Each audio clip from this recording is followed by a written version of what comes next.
રાધે રાધે. કેમ છો બધા? મજામાં જ હશો.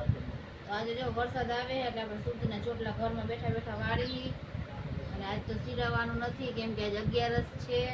એટલે છોકરાએ બંને દહીં ખાઈ લીધું અને નાસ્તામાં વેફર ભળી જશે એટલે કંઈ રાંધવાનું આજે નહીં.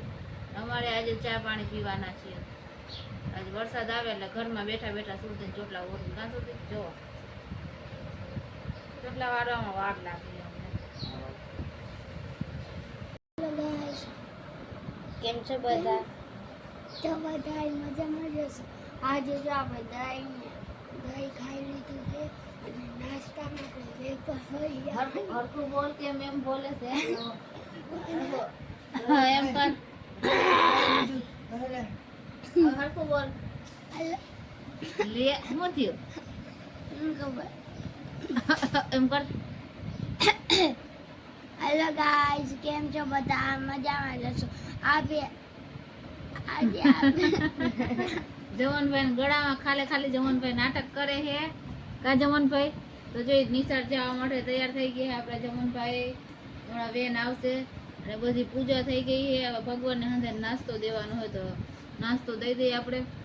ભગવાને 11 રહ્યા હશે એટલે એને આપણે વેફર ને ચા દેવાનું હોય, દૂધ દેવાનું હોય આપણે. તો જમનભાઈ જો કાનાને દૂધ પીવડાવે છે, નાસ્તો કરાવે છે.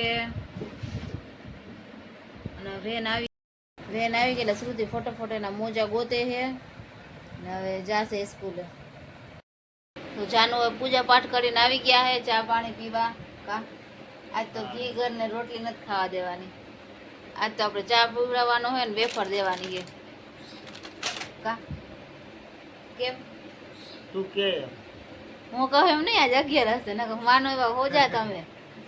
એવું ચાલો તો બધા ચા પાણી પી લઈ. હવે છોકરા નિશાળેથી આવી ગયા છે ને બેસી ગયા ફરાળ કરવા. જમનભાઈ ફરાળમાં બટેટાનું શાક બનાવ્યું છે, ફરાળિયું વેફર ને દહીં. ને અહીંયા આપણી શ્રુતિ બેઠી છે, એ ફરાળ કરે ને અહીંયા આપણે ફરાળ કરવાનું છે. શ્રુતિના પપ્પા ગયા પાન લેવા.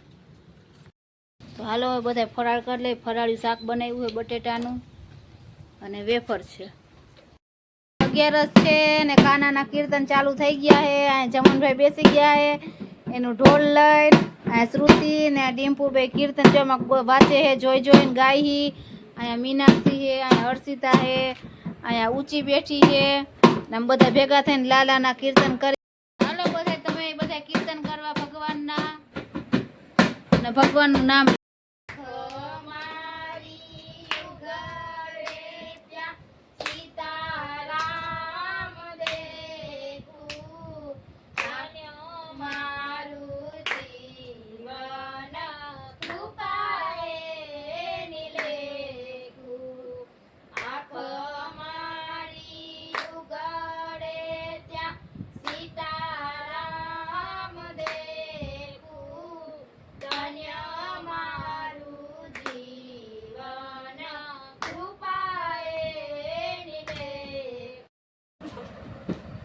ડીપુ ગીત તો ગામ ભજન આમ કીર્તન ગાતું છાન બની.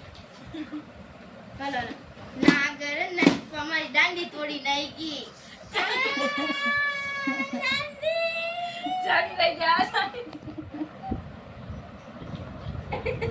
હાલો ગાઈસ, તો જો કીર્તન કરતા કરતા ઢોલકાને શું કહેવાય દાંડી તોડી નાખી મારી. તોડી નાખી હવે ને બધા મસ્તી કરવા ચગી ગયા છે. બધા મસ્તી માંડ્યા દાંડી કરે. તોડી નાખી. શ્રુતિના પપ્પા પડા વેચીને આવી ગયા છે ને ફરાળ કરવાનું છે તો ફરાળ માટે થાબડી લઈ આવ્યા છે ને શ્રુતિ જોઈને ચોપડા આવ્યા છે તો જોવે છે. જમને જોવે ને ચોપડા આવી ગયા છે. જો આખો બાંધો આવ્યો ચોપડાનો. ચોપડા આવી ગયા છે અને હાલો શ્રુતિ ફરાળ કરી હાલો જમન હાલો. ફરાળમાં જો આપણે વેફર ને થાબડી છે અને આવી ગયા પડા વેચીને. હવે આપણે ફરાળ કરી લઈએ. 11 છે એટલે એકટાણું ના હોય એટલે ફરાળ કરી નાખીએ.